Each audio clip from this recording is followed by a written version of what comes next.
सर्वप्रथम तो जय श्री कृष्ण।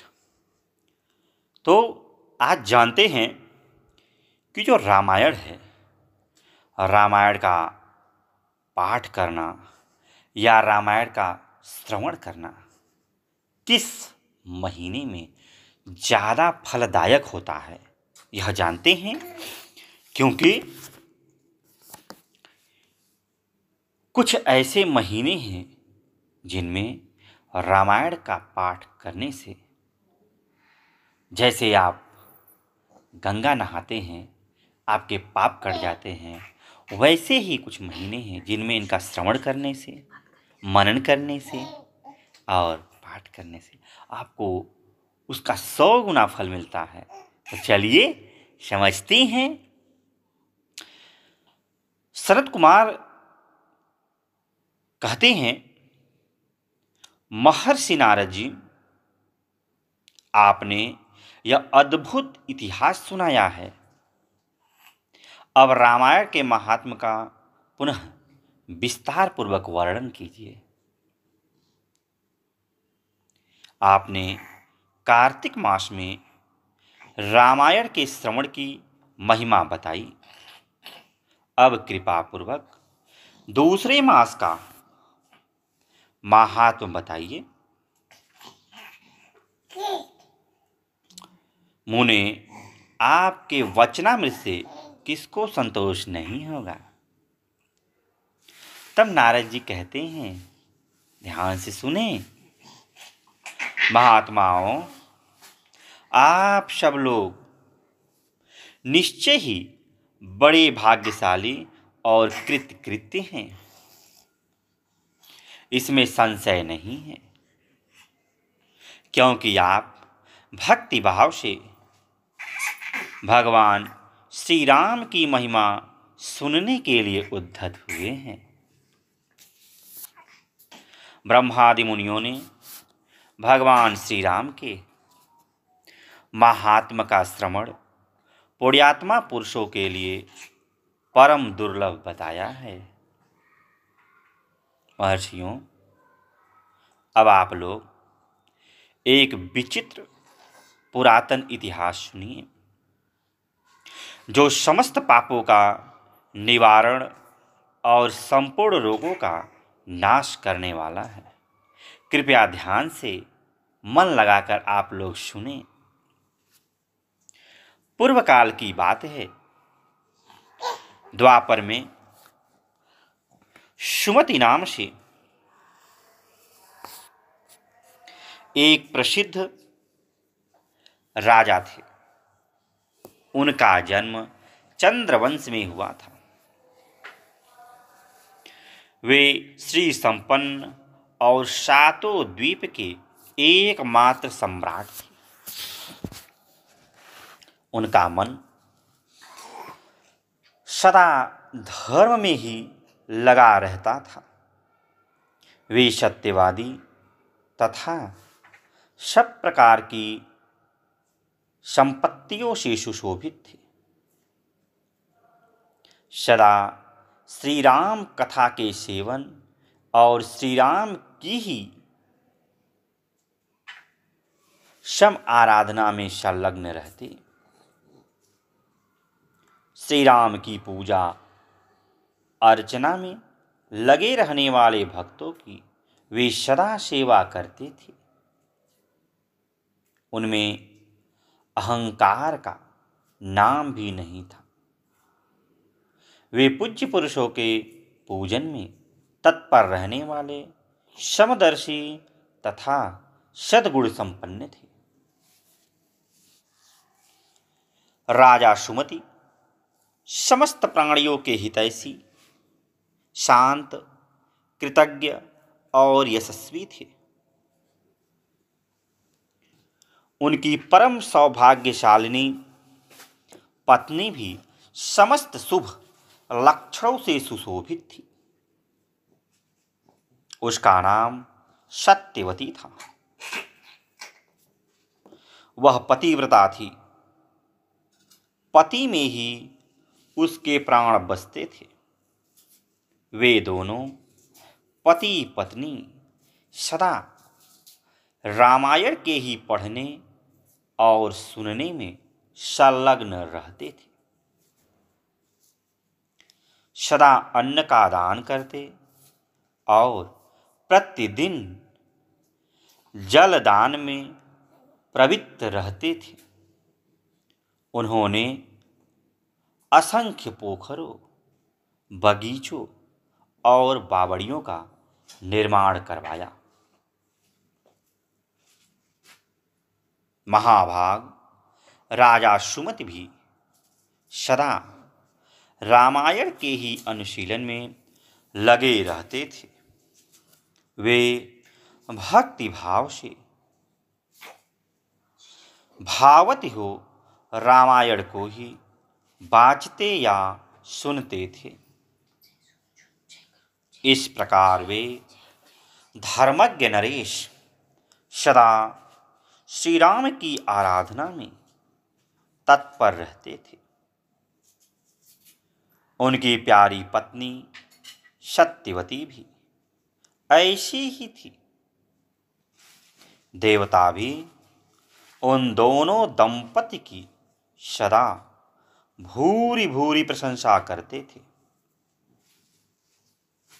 एक दिन उन त्रिभुवन विख्यात धर्मात्मा राजा रानी को देखने के लिए विभांडक मुनि अपने बहुत से शिष्यों के साथ वहां आए। मुनियर विभांडक को आया देख राजा सुमति को बड़ा सुख मिला।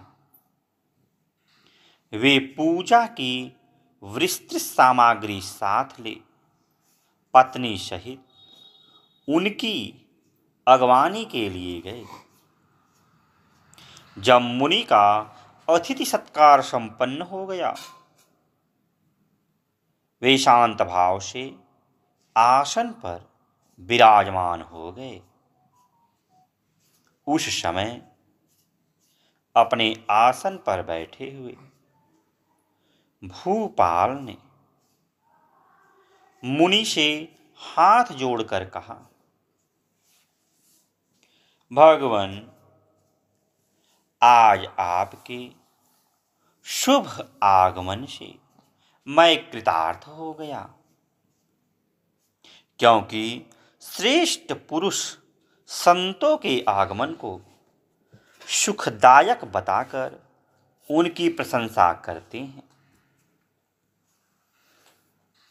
जहाँ महापुरुषों का प्रेम होता है, वहाँ सारी संपत्तियाँ अपने आप उपस्थित हो जाती हैं। वहाँ तेज, कीर्ति, धन और पुत्र सभी वस्तुएं उपलब्ध होती हैं। ऐसा विद्वान पुरुषों का कथन है। मुने, प्रभो, जहाँ संत महात्मा बड़ी भारी कृपा करते हैं, वहाँ प्रतिदिन कल्याणमय साधनों की वृद्धि होती है। ब्राह्मण जो अपने मस्तक पर ब्राह्मणों का चरणोदक धारण करता है, उस पुण्यात्मा पुरुष ने सब तीर्थों में स्नान कर लिया, उसमें संशय नहीं है। शांत स्वरूप महर्षि, मेरे पुत्र, पत्नी तथा सारी संपत्ति आपके चरणों में समर्पित है। आज्ञा दीजिए, हम आपकी क्या सेवा करें। ऐसी बातें कहते हुए राजा सुमति की ओर देखकर मुनीश्वर विभांडक बड़े प्रसन्न हुए और उन्होंने अपने हाथ से राजा का स्पर्श करते हुए कहा,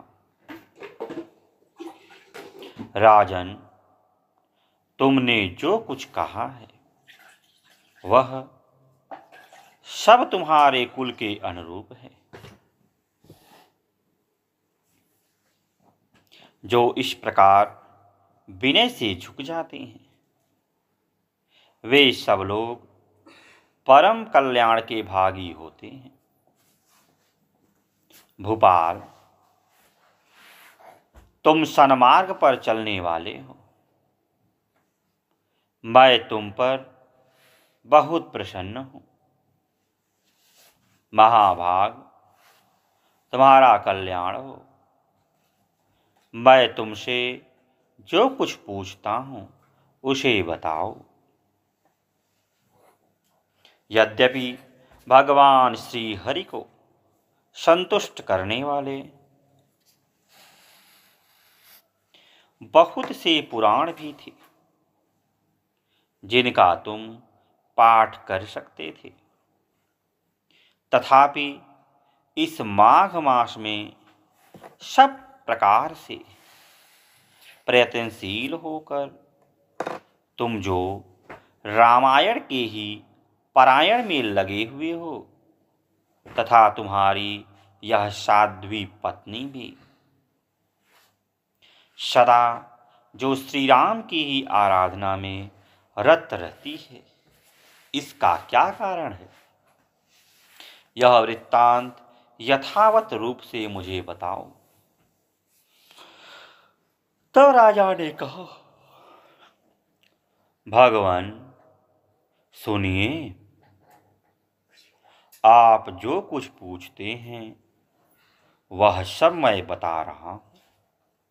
मुने, हम दोनों का चरित्र संपूर्ण जगत के लिए आश्चर्यजनक है। साधु शिरोमणे, पूर्व जन्म में मैं मालती नामक शूद्र था। सदा कुमार्ग पर ही चलता और सब लोगों के अहित साधन में ही संलग्न रहता था। दूसरों की चुगली खाने वाला, धर्मद्रोही, देवता संबंधी, द्रव्य का अपहरण करने वाला तथा महापातकियों के संसर्ग में रहने वाला था। मैं देवताओं से ही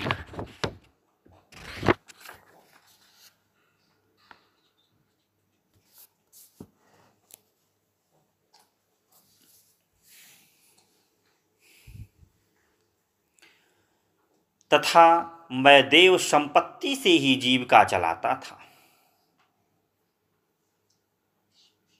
गौ हत्या, ब्राह्मण हत्या और चोरी करना यही अपना धंधा था।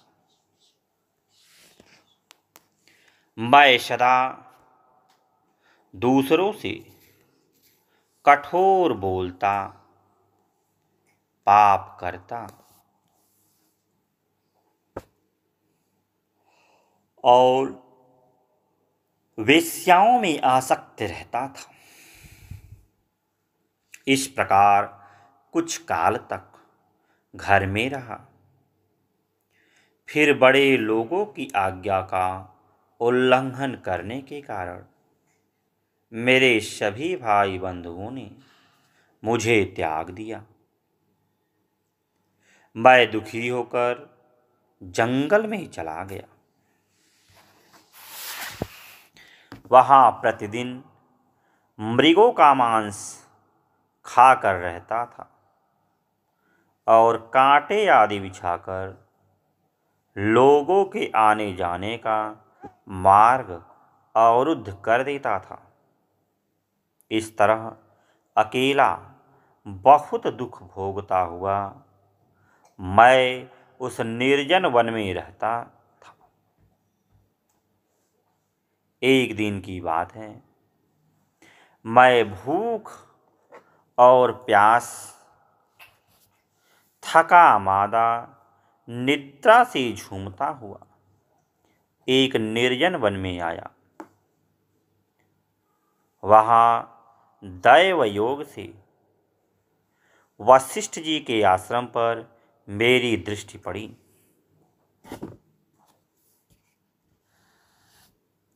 उस आश्रम के निकट एक विशाल सरोवर था, जिसमें हंस और कारंडव आदि जलपक्षी छा रहे थे। मुनीश्वर, वह सरोवर चारों ओर से वन्य पुष्प समूहों द्वारा आच्छादित था। वहां जाकर मैंने पानी पिया और उसके तट पर बैठकर अपनी थकावट दूर की। फिर कुछ वृक्षों की जड़ें उखाड़कर उनके द्वारा अपनी भूख बुझाई। वशिष्ठ की उस आश्रम के पास ही मैं निवास करने लगा। टूटी फूटी स्फटिक शिलाओं को जोड़कर मैंने वहां दीवार खड़ी की। फिर पत्तों, तिनकों और काष्ठों द्वारा एक सुंदर घर बना लिया।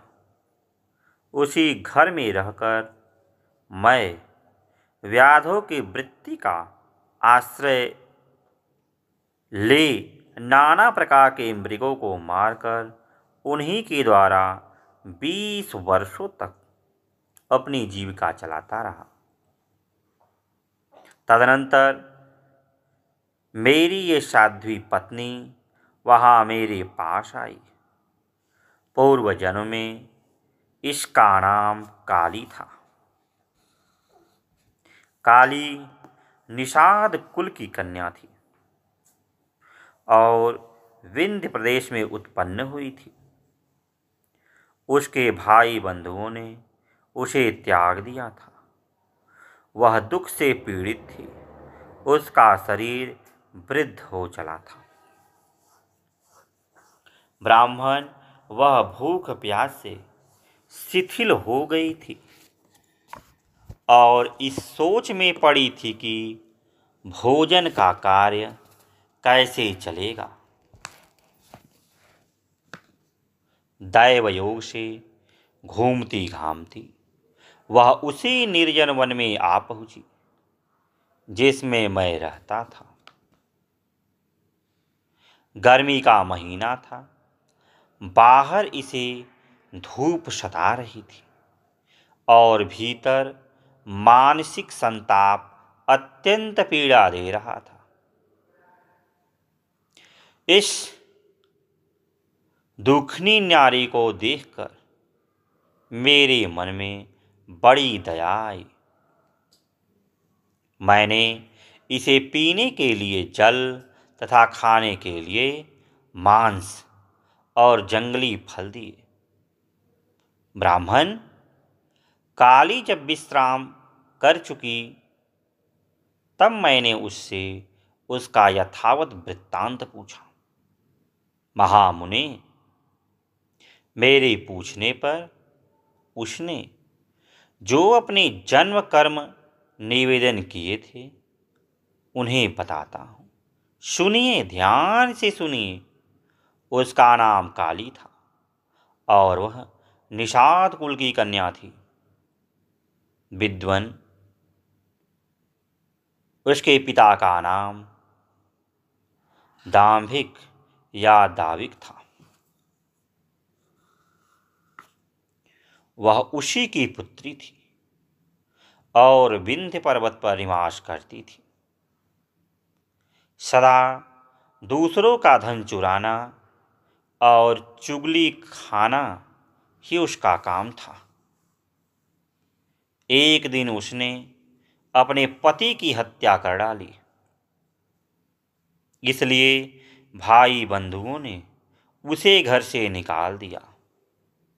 ब्राह्मण, इस तरह परित्यक्त काली उस दुर्गम एवं निर्जन वन में मेरे पास आई थी। उसने अपनी सारी करतूतें मुझे इसी रूप में बताई थी। मुने, तब वशिष्ठ जी के उस पवित्र आश्रम के निकट मैं और काली दोनों पति पत्नी का संबंध स्वीकार करके रहने लगे और मांसाहार से ही जीवन निर्वाह करने लगे। एक दिन हम दोनों जीविका के निमित्त कुछ उद्यम करने के लिए वहां वशिष्ठ जी के आश्रम गए। महात्मन, वहां देवर्षियों का समाज जुटा हुआ था। वही देखकर हम लोग उधर गए थे। वहां माघ मास में प्रतिदिन ब्राह्मण लोग रामायण का पाठ करते दिखाई देते थे। उस समय हम लोग निराहार थे और पुरुषार्थ करने में समर्थ होकर भी भूख प्यास से कष्ट पा रहे थे।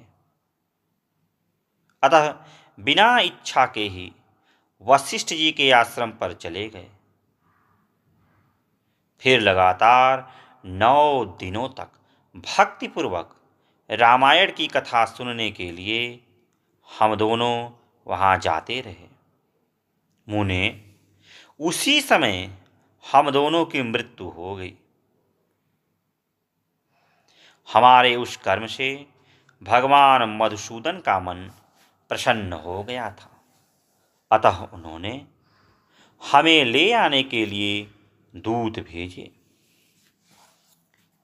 वे दूत हम दोनों को विमान में बिठाकर भगवान के परम पद उत्तम धाम में ले गए। हम दोनों देवादिदेव चक्रपाणि के निकट जा पहुंचे। वहां हमने जितने समय तक बड़े बड़े भोग भोगे वह बता रहे हैं, सुनिए।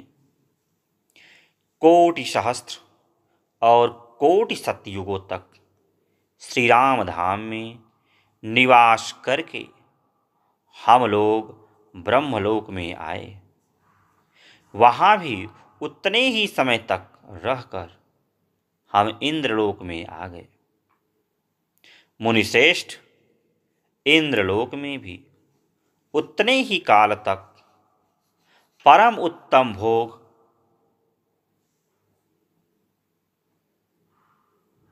भोगने के पश्चात हम क्रमशः इस पृथ्वी पर आए हैं।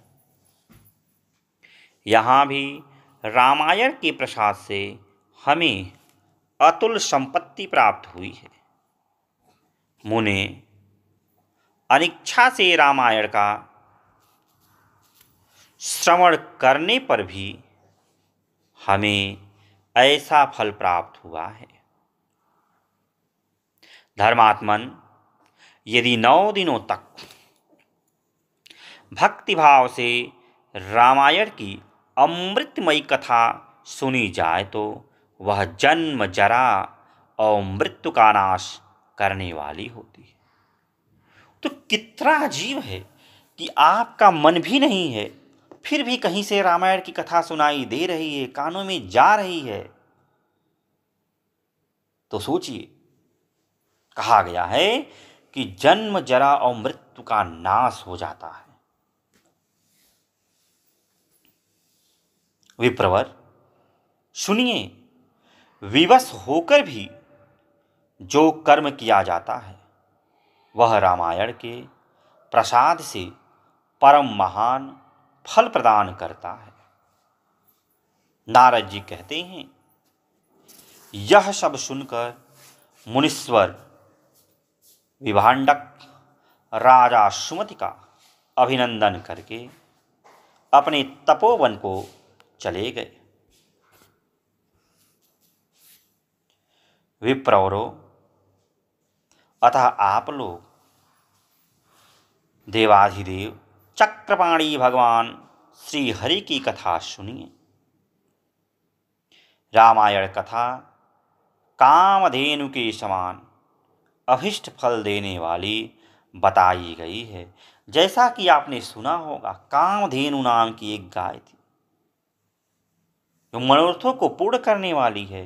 वैसे ही रामायण की कथा है जो आपके मनोरथ को पूर्ण करती है। इसके श्रवण मात्र से, इसके मनन मात्र से, इसको सुनने मात्र से आपका कल्याण होता है।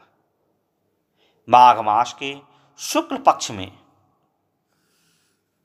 प्रयत्न पूर्वक रामायण की नवी कथा सुननी चाहिए। वह संपूर्ण धर्मों का फल प्रदान करने वाली है। मास भी जो रहता है वह माघ मास का शुक्ल पक्ष, यह बड़ा ही फलदायी होता है।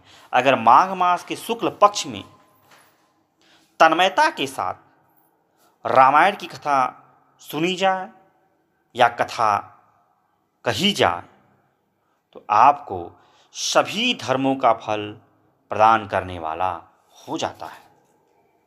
यह पवित्र आख्यान समस्त पापों का नाश करने वाला है।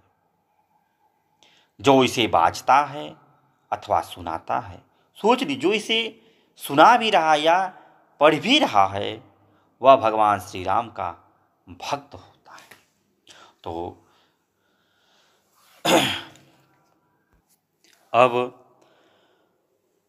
नारद जी कहते हैं, महर्षियों, अब मैं रामायण के पाठ और श्रवण के लिए उपयोगी दूसरे मास का वर्णन करता हूँ। एकाग्रचित होकर आप लोग सुने। रामायण का महात्म्य समस्त पापों को हर लेने वाला, पूर्ण जनक तथा संपूर्ण दुखों का निवारण करने वाला है। वह ब्राह्मण, क्षत्रिय, वैश्य, शूद्र तथा स्त्री, इन सबको समस्त मनोवांछित फल प्रदान करने वाला है।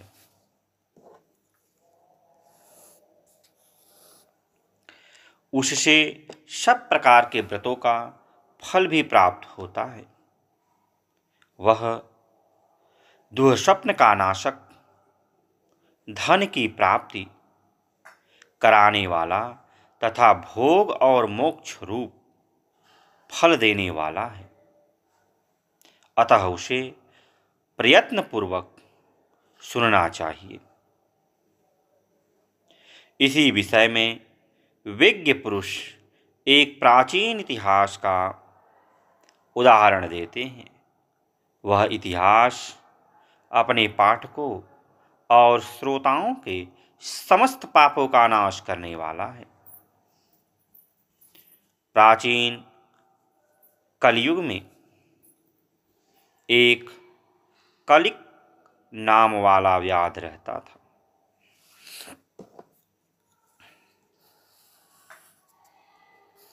वह सदा पराई स्त्री और पराये धन के अपहरण में ही लगा रहता था। दूसरों की निंदा करना उसका नित्य काम था। वह सदा सभी जंतुओं को पीड़ा दिया करता था। उसने कितने ही ब्राह्मणों तथा सैकड़ों हजारों गौओं की हत्या कर डाली थी। पराये धन का तो वह नित्य अपहरण करता ही था। देवताओं के धन को भी हड़प लेता था। उसने अपने जीवन में अनेक बड़े बड़े पाप किए थे। उसके पापों की गणना करोड़ों वर्षों में भी नहीं की जा सकती थी। एक समय वह महापापी व्याध जो जीव जंतुओं के लिए यमराज के समान भयंकर था।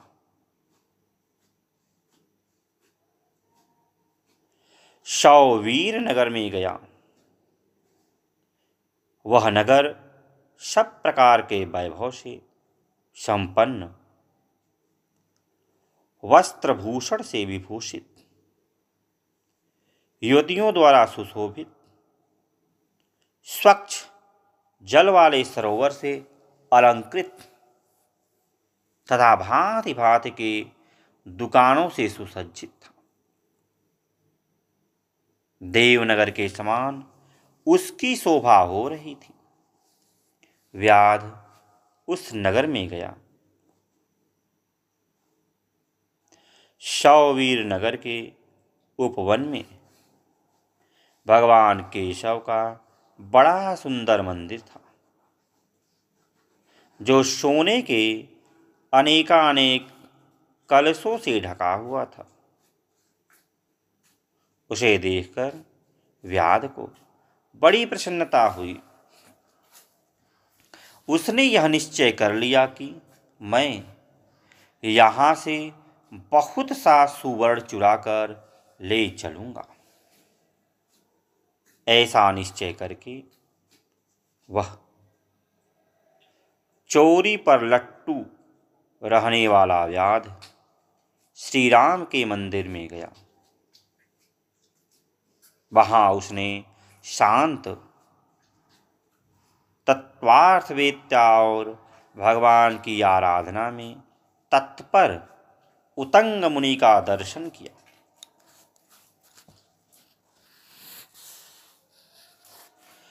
जो तपस्या के निधि थे। वे अकेले ही रहते। उनके हृदय में सबके प्रति दया भरी थी। वे सब ओर से निष्प्रिय थे। उनके मन में केवल भगवान के ध्यान का ही लोभ रहता था। उन्हें वहां उपस्थित देख व्याध ने उनको चोरी में विघ्न डालने वाला समझा।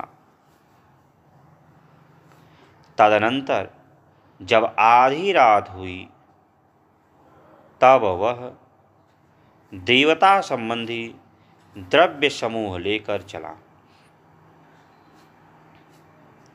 उस मदोन्मत्त व्याध ने उतंग मुनि की छाती को अपने एक पैर से दबाकर हाथ से उनका गला पकड़ लिया और तलवार उठाकर उन्हें मार डालने का उपक्रम किया। उतंग ने देखा व्याध मुझे मार डालना चाहता है, तो वे उससे इस प्रकार बोले, ओ भले मनुष्य, तुम व्यर्थ ही मुझे मारना चाहते हो। मैं तो सर्वथा निरपराध हूं। लुब्धक, बताओ तो सही, मैंने तुम्हारा क्या अपराध किया है? संसार में लोग अपराधी की ही प्रयत्न पूर्वक हिंसा करते हैं। सौम्य, सज्जन, निरपराधी व्यर्थ हिंसा नहीं करते हैं। शांत चित्त साधु पुरुष अपने विरोधी तथा मूर्ख मनुष्यों में भी सद्गुणों की स्थिति देखकर उसके साथ विरोध नहीं रखते। जो मनुष्य बारंबार दूसरों की गाली सुनकर भी क्षमाशील बना रहता है, वह उत्तम कहलाता है। उसे भगवान विष्णु का अत्यंत प्रियजन बताया गया है।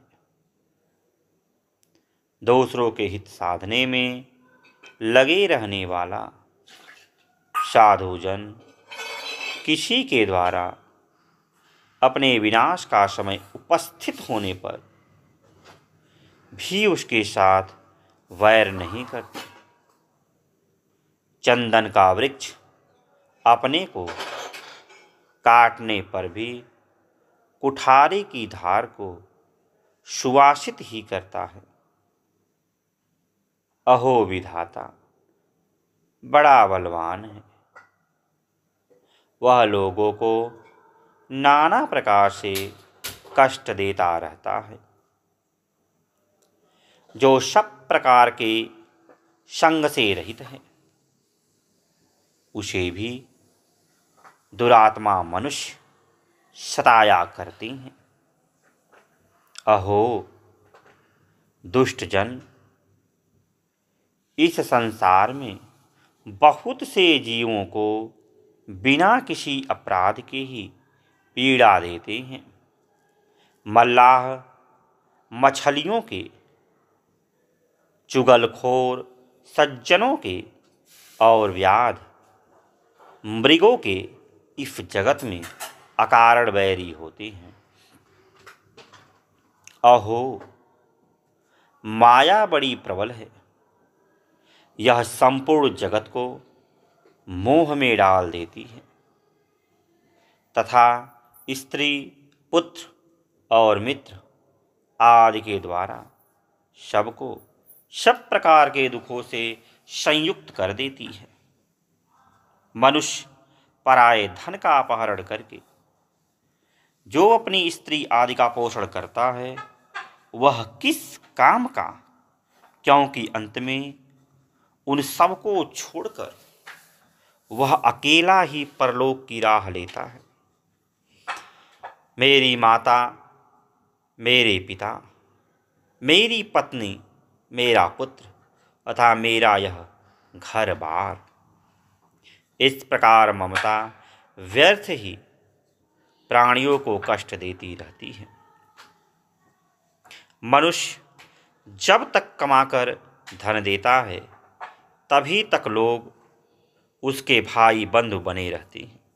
देखिए कितनी बड़ी बात है, बहुत पहले ही लोग बता चुके हैं कि मनुष्य जब तक पैसा कमा कमा के वह लोगों को देता है, चाहे अपने पिता को, चाहे अपने भाई को या बहन को, तभी तक वह भाई बंधु जो नाते हैं बने रहते हैं।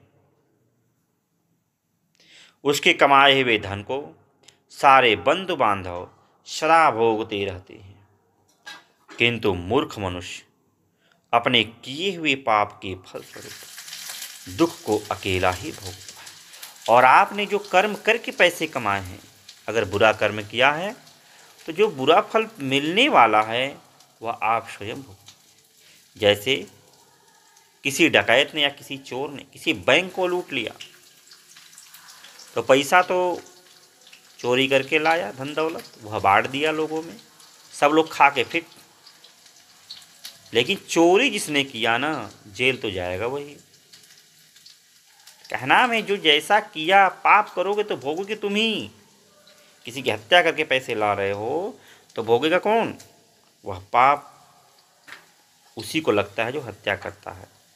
धन दौलत तो लोग खाने वाले खाए जाते हैं।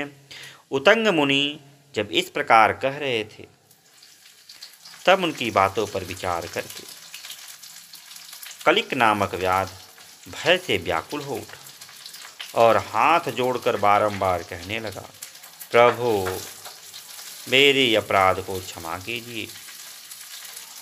उन महात्मा के संग के प्रभाव से तथा भगवान का सानिध्य मिल जाने से उस लुब्धक के सारे पाप नष्ट हो गए तथा उसके मन में निश्चय ही बड़ा पश्चाताप होने लगा। वह बोला, विप्रवर, मैंने जीवन में बहुत से बड़े बड़े पाप किए हैं, किंतु वे सब आपके दर्शन मात्र से नष्ट हो गए। प्रभु मेरी बुद्धि सदा पाप में ही डूबी रहती थी। मैं निरंतर बड़े बड़े पापों का ही आचरण किया है, उनसे मेरा उद्धार किस प्रकार होगा? मैं किसकी शरण में जाऊं?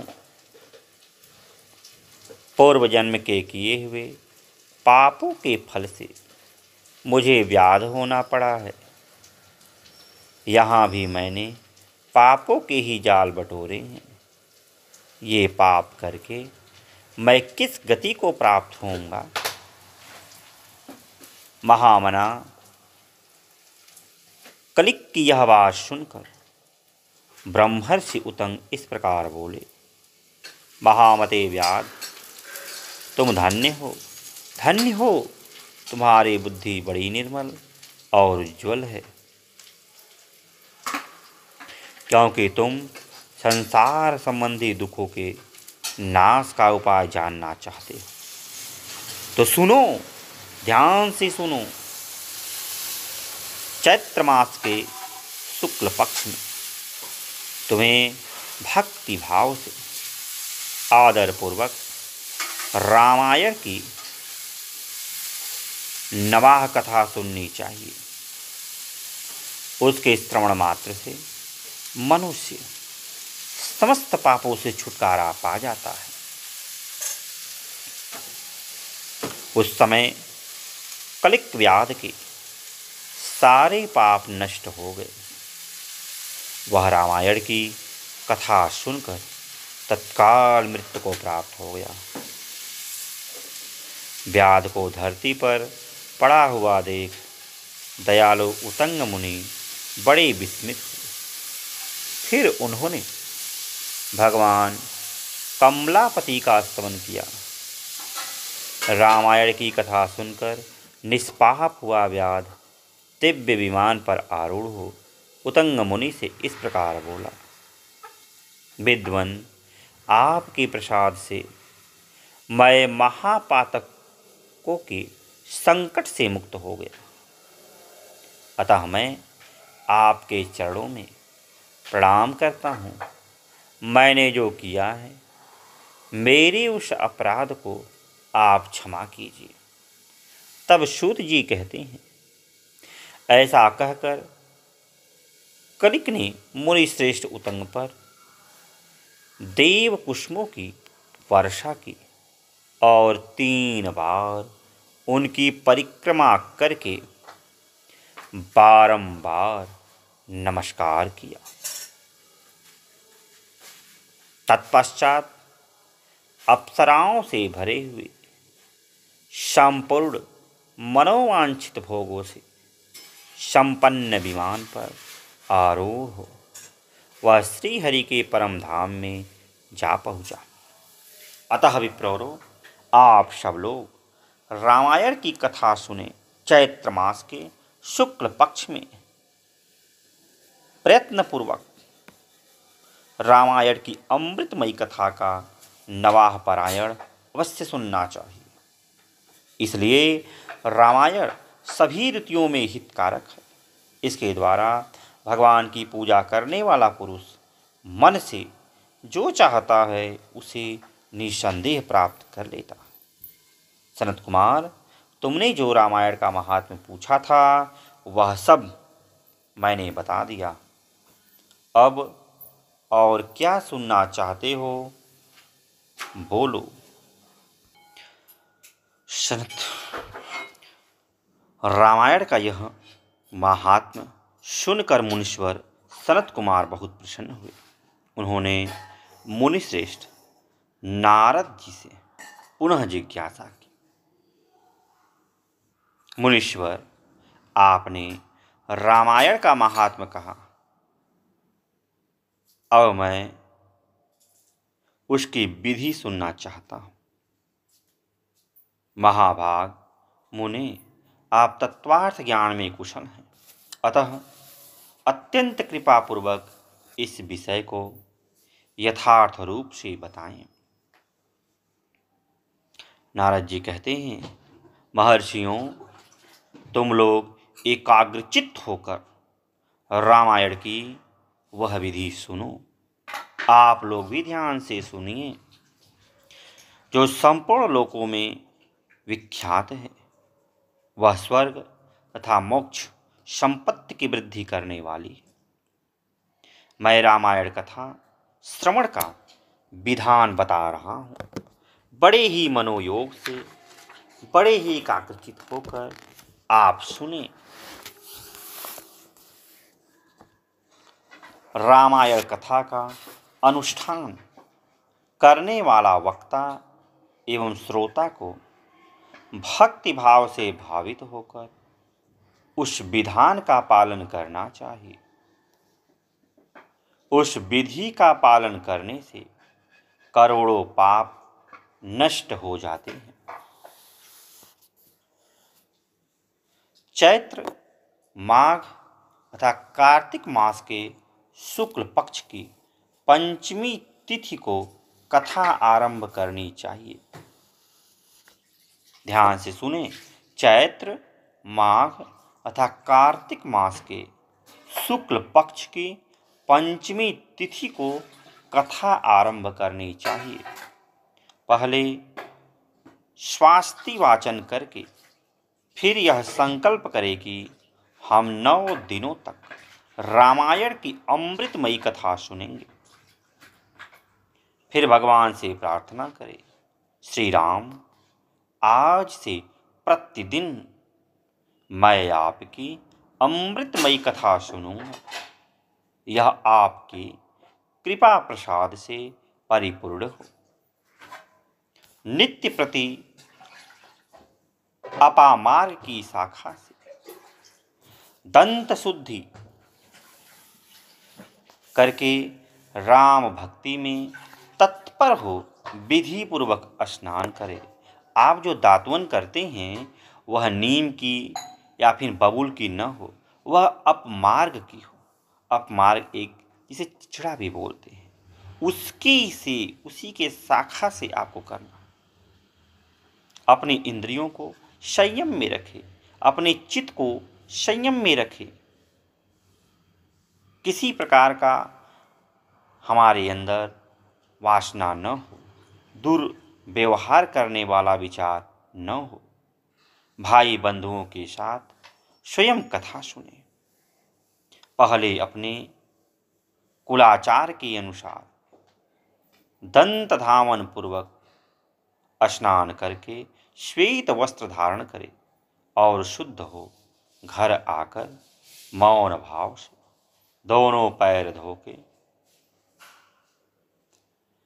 आचमन करके भगवान नारायण का स्मरण करें। फिर प्रतिदिन देव पूजन करके संकल्प पूर्वक भक्ति भाव से रामायण ग्रंथ की पूजा करें।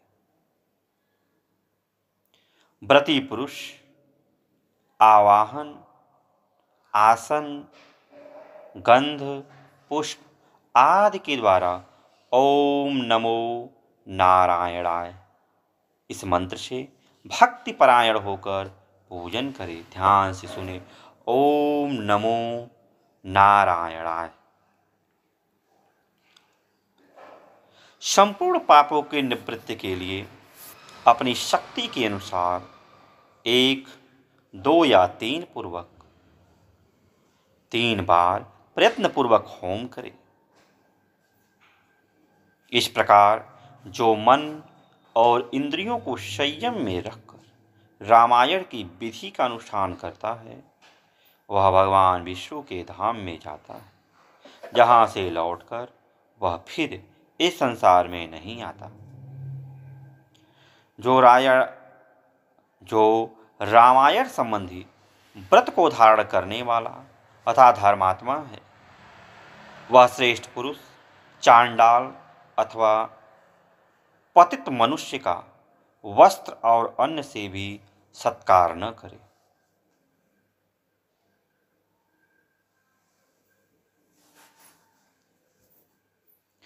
जो नास्तिक, धर्म मर्यादा को तोड़ने वाले, परनिंदक, चुगलखोर हैं, उनका रामायण व्रतधारी पुरुष वाणी मात्र से भी आदर न करे।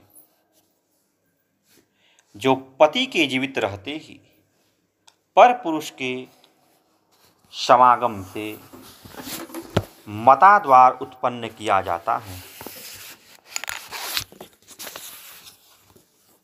अर्थात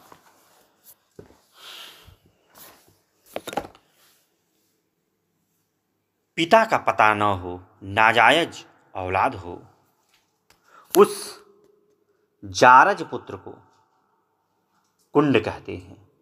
ऐसे कुंड के यहाँ जो भोजन करता है, जो गीत गाकर जीविका चलाता है, देवता पर चढ़ी हुई वस्तु का उपभोग करने वाले मनुष्य का अन्न खाता,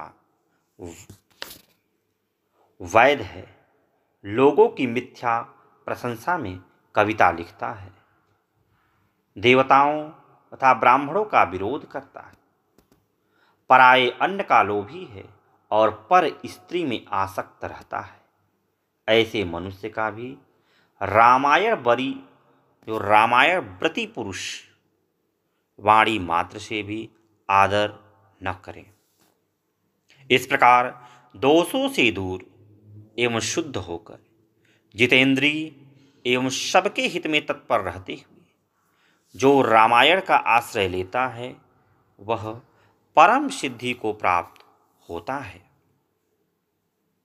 गंगा के समान तीर्थ, माता के तुल्य गुरु, भगवान विष्णु के सदृश देवता तथा रामायण से बढ़कर कोई उत्तम वस्तु नहीं है।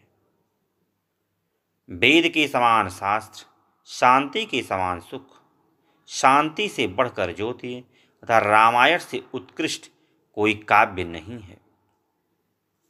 क्षमा के सदृश बल, कार्तिकेय के समान धन, ज्ञान के सदृश लाभ तथा रामायण से बढ़कर कोई उत्तम ग्रंथ नहीं है।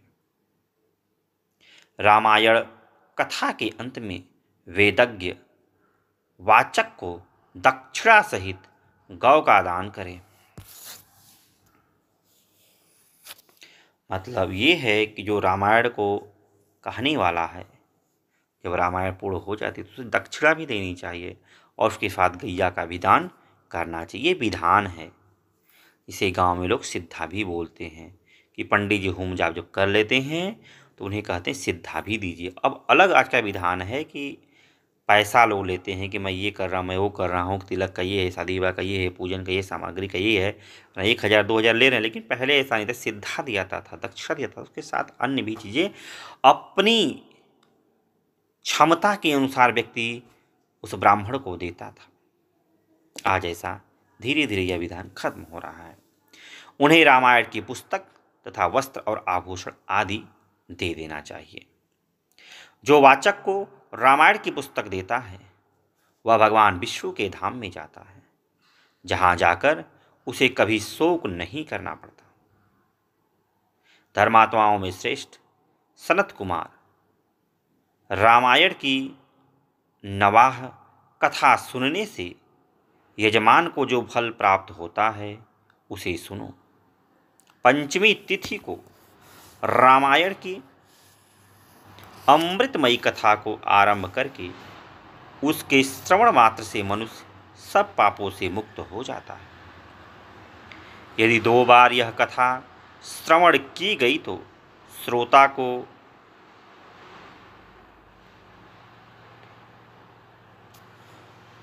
पुंडरीक यज्ञ का फल मिलता है। जो जितेंद्रिय पुरुष व्रत धारण पूर्वक रामायण कथा को श्रवण करता है वह 2 अश्वमेध यज्ञों का फल पाता है। मुनिवरों, जिसने 4 बार इस कथा का श्रवण किया वह 8 अग्निहोष्ट के परम पुण्य का भागी होता है। जिन महामनस्वी पुरुष ने 5 बार रामायण कथा का श्रवण व्रत पूरा किया वह अग्निहोष्टम्य के द्विगुण फल का भागी होता है। जो एकाग्रचित होकर इस प्रकार 6 बार रामायण की कथा के व्रत का अनुष्ठान पूरा कर लेता है वह अग्निहोष्ट में के 8 गुने फल का भागी होता है। मनुष्यरों, स्त्री हो या पुरुष, जो 8 बार रामायण कथा को सुन लेता है वह नरमेध यज्ञ का 5 गुना फल पाता है।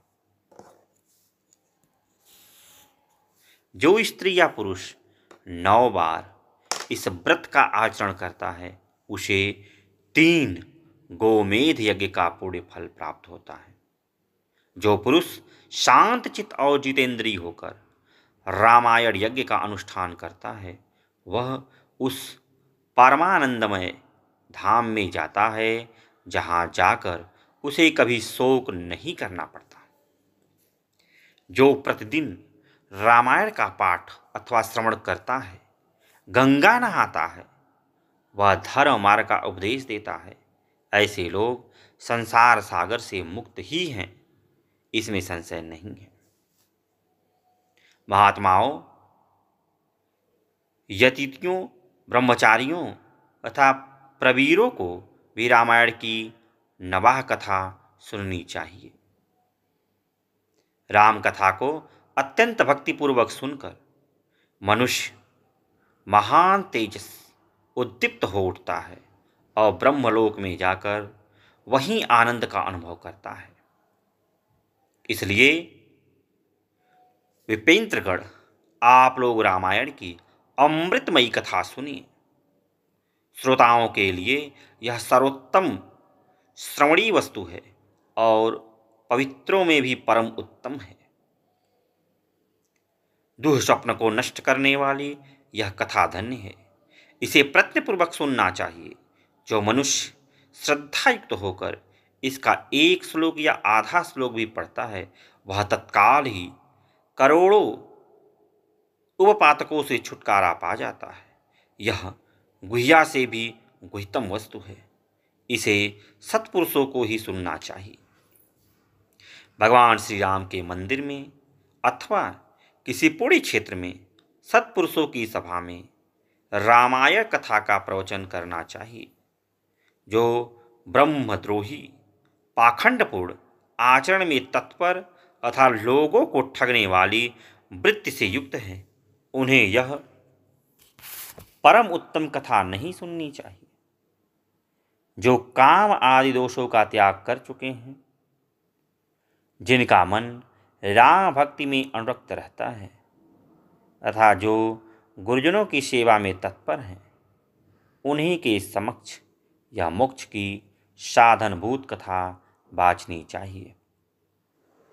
श्री राम सर्वदेवमय माने गए हैं। वे आर्त प्राणियों की पीड़ा का नाश करने वाले हैं तथा श्रेष्ठ भक्तों पर सदा ही स्नेह रखते हैं। वे भगवान भक्ति से ही संतुष्ट होते हैं, दूसरे किसी उपाय से नहीं। मनुष्य विवश होकर भी उनके नाम का कीर्तन अथवा स्मरण कर लेने पर समस्त पातकों से मुक्त हो परम पद का भागी होता है। महात्माओं, भगवान मधुसूदन संसार रूपी भयंकर एवं दुर्गम वन को भस्म करने के लिए दावानल के समान हैं। वे अपना स्मरण करने वाले मनुष्यों के समस्त पापों का शीघ्र ही नाश कर देते हैं। इस पवित्र काव्य के प्रतिपाद्य विषय वे ही हैं, अतः यह परम उत्तम काव्य सदा ही श्रवण करने योग्य है। इसका श्रवण अथवा पाठ करने से यह समस्त पापों का नाश करने वाला है। जिसकी श्री राम रस में प्रीति एवं भक्ति है, वही संपूर्ण शास्त्रों के अर्थ ज्ञान में निपुण और कृतकृत्य है। ब्राह्मणों, उसकी उपार्जित की हुई तपस्या पवित्र, सत्य और सफल है, क्योंकि राम रस में प्रीति हुई बिना रामायण के अर्थ श्रवण में प्रेम नहीं होता। जो द्विज इस भयंकर कलिकाल में रामायण तथा श्री राम नाम का सहारा लेते हैं, वे ही कृतकृत्य हैं। रामायण की इस अमृतमयी कथा का नवाह श्रवण करना चाहिए। जो महात्मा ऐसा करते हैं वे कृतज्ञ हैं। उन्हें प्रतिदिन मेरा बारंबार नमस्कार है। श्री राम का नाम, केवल श्री राम नाम ही मेरा जीवन है। कलयुग में और किसी उपाय से जीवों की सद्गति नहीं होती, नहीं होती, नहीं होती। सूत जी कहते हैं, महात्मा नारद जी के द्वारा इस प्रकार उपदेश पाकर शरत कुमार जी को तत्काल ही परमानंद की प्राप्ति हो गई। अतः विप्रवरो, तुम सब लोग रामायण की अमृतमयी कथा सुनो। रामायण 9 दिनों में ही सुनना चाहिए। ऐसा करने वाला समस्त पापों से मुक्त हो जाता है।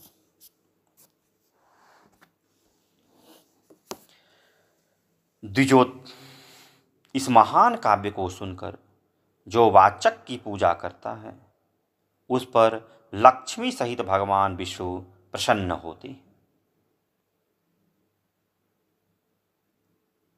विप्रेंद्रगण वाचक के प्रसन्न होने पर ब्रह्मा, विष्णु और महादेव जी प्रसन्न हो जाते हैं। इस विषय में कोई अन्यथा विचार नहीं करना चाहिए। रामायण के वाचक को अपने वैभव के अनुसार गौ, वस्त्र, सुवर्ण तथा रामायण की पुस्तक आदि वस्तुएं देनी चाहिए। उस दान का पुण्य फल बता रहा हूं, आप लोग एकाग्रचित होकर सुने। आप लोग भी बड़े ही ध्यान और मनोयोग से सुने। उस दाता को ग्रह तथा भूत, बेताल आदि कभी बाधा नहीं पहुंचाते। श्री रामचरित का श्रवण करने पर श्रोता की संपूर्ण श्रेय की वृद्धि होती है। उसे न तो अग्नि की बाधा प्राप्त होती है और न चोर आदि का भय ही। वह इस जन्म में उपार्जित किए हुए समस्त पापों से तत्काल मुक्त हो जाता है। वह इस शरीर का अंत होने पर अपनी 7 पीढ़ियों के साथ मोक्ष का भागी होता है।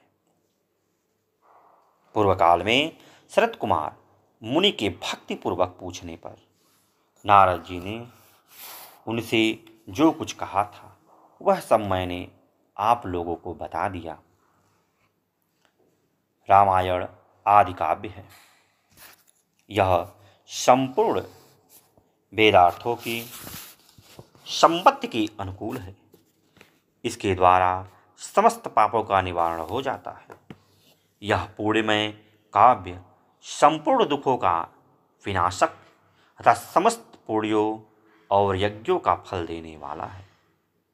जो विद्वान इसके एक या आधी श्लोक का भी पाठ करते हैं उन्हें भी कभी पापों का बंधन नहीं प्राप्त होता। श्री राम को समर्पित किया हुआ यह पूर्ण काव्य संपूर्ण कामनाओं को देने वाला है। जो लोग भक्ति पूर्वक इसे सुनते हैं और समझते हैं उनको प्राप्त होने वाले पुण्य फल का वर्णन सुनो। वे लोग 100 जन्मों में उपार्जित किए हुए पापों से तत्काल मुक्त हो अपने हजारों पीढ़ियों के साथ परम पद को प्राप्त होते हैं। जो प्रतिदिन श्री राम का कीर्तन सुनते हैं उनके लिए तीर्थ सेवन, गोदान, तपस्या तथा यज्ञों की क्या आवश्यकता। चैत्र मास,